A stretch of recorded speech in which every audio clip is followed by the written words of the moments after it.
Aujourd'hui, on va faire une vidéo spéciale. Ça va être un Q&A, questions-réponses, où est-ce que je vais répondre à une question d'une abonnée sur ma chaîne YouTube. Et la question de la jeune dame, c'est « Salut Chris, que pensez-vous d'investir dans un condo 1,5 de luxe? » Bonjour tout le monde, bienvenue sur ma chaîne Immobilier 101 avec Christopher Salador, où je partage avec vous trucs, astuces et stratégies gagnantes en immobilier. Dans cette vidéo, je vais répondre à la question de la jeune dame qui m'a posé une question il y a sûrement plusieurs semaines, quelques mois. Restez jusqu'à la fin de la vidéo pour avoir mes impressions, mes astuces par rapport à ce type de condo-là.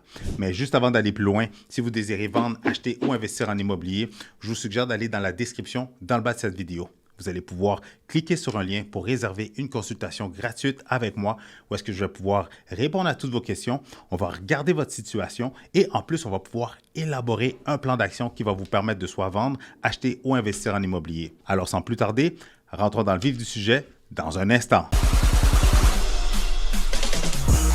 Alors, la question de Naomi qui dit « Salut Chris, que pensez-vous d'investir dans un condo 1,5 de luxe? » Regarde, par expérience, moi, je le déconseille, OK? Mais la réalité, c'est que l'immobilier, comme que je le dis tout le temps, l'immobilier, le type d'investissement immobilier, le type de localisation, où est-ce qu'on désire acheter, c'est quoi nos moyens.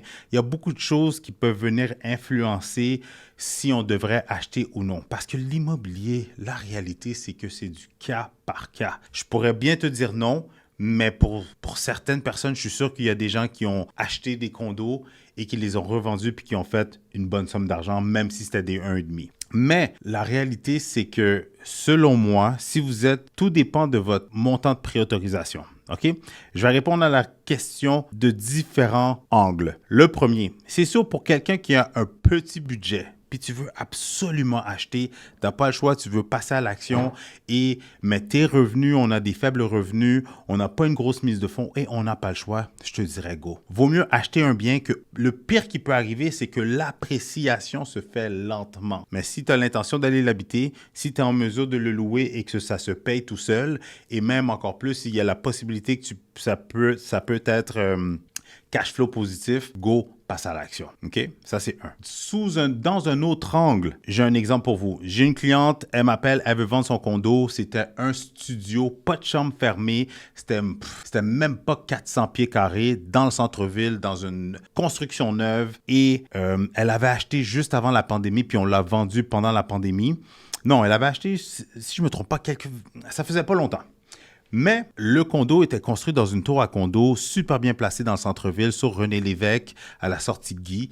Le bâtiment était vraiment sharp. Sincèrement, c'est vraiment drôle, hein, mais les aires communes, ça veut dire où est-ce qu'il y avait piscine, gym, spa, bibliothèque, aires communes espace de jeu. Sincèrement, les aires communes étaient beaucoup plus intéressantes que le condo en soi. Le condo était beau, il n'était pas laid parce que c'est une construction neuve, mais le condo était quand même, comment je pourrais dire, il n'y avait pas grand-chose, il n'y avait pas de pièces, il n'y avait pas de division, c'était juste, tu rentrais, tu avais la cuisine sur le long, tu avais le genre de salon avec un lit, avec un divan-lit, c'était littéralement un studio, puis tu avais la salle de bain.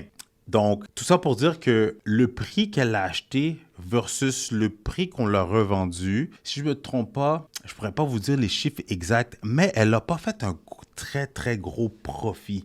Puis sincèrement, ça a été quand même dur à vendre versus que si elle avait un condo, un 3,5, un vrai 3,5. Si elle avait un 4,5, si elle avait un 5,5, sincèrement, avec le bon prix, ça se serait vendu beaucoup plus rapidement que ça. Surtout qu'en plus, on était dans une période de surenchère où est-ce que tout se vendait justement beaucoup en haut du prix demandé. Mais par contre, cette unité-là, tu vois, il s'est vendu littéralement.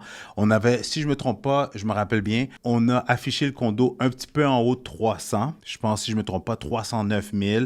Aucune activité, aucun appel, aucune demande de visite. C'est sûr que le centre-ville, tout le monde fuyait le centre-ville pour s'en aller en banlieue, mais quand même, on a baissé le prix, si je ne me trompe pas, dans les alentours de 280 pour finir avec une offre, puis on l'a vendu à 270 000.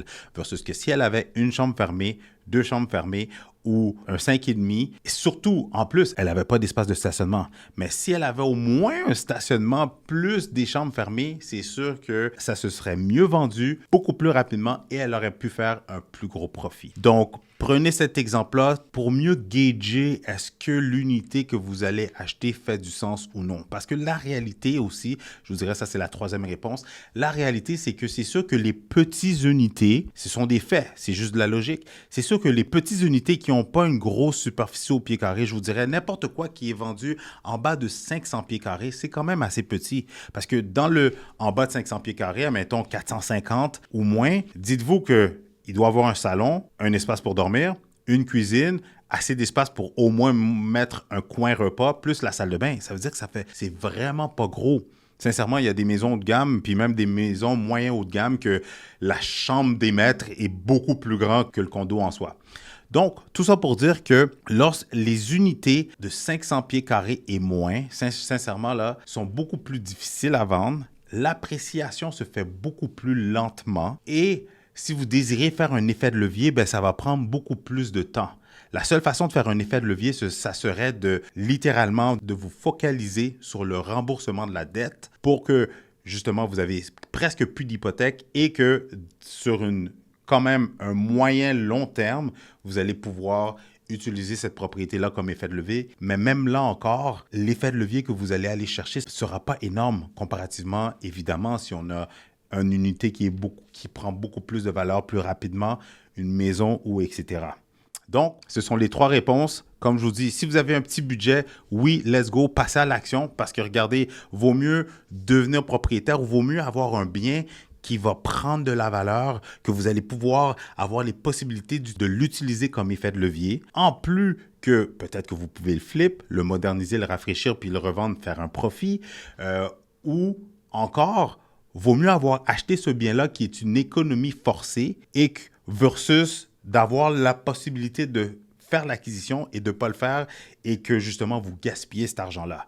Fait qu'au moins, même si vous avez un petit budget puis vous n'avez pas grand choix, ben au moins ça vous permet de mettre le pied dans l'immobilier et qui sait, next thing you know, vous l'oubliez, ça se paye tout seul, vous avez un locataire ou vous allez l'habiter, ça vous fait un pied à terre et dans 10 ans, 15 ans, vous le revendez puis vous faites boum, un très gros profit. Dites-moi dans les commentaires plus bas, est-ce que vous pensez que mes 3 réponses font du sens? Parce que comme j'ai dit encore, répété, si vous avez un petit budget, passez à l'action. Sinon, les inconvénients, c'est que les petites unités, ça ne se vend pas super bien et l'appréciation ne se fait pas aussi rapidement.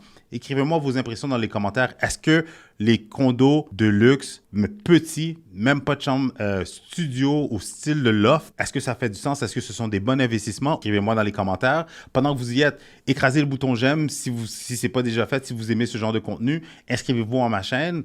Partagez cette vidéo avec des gens que vous savez que ce contenu pourrait servir. Et si vous désirez d'autres stratégies gagnantes comme celle-ci en immobilier, je vous suggère de regarder une de ces 2 vidéos-là.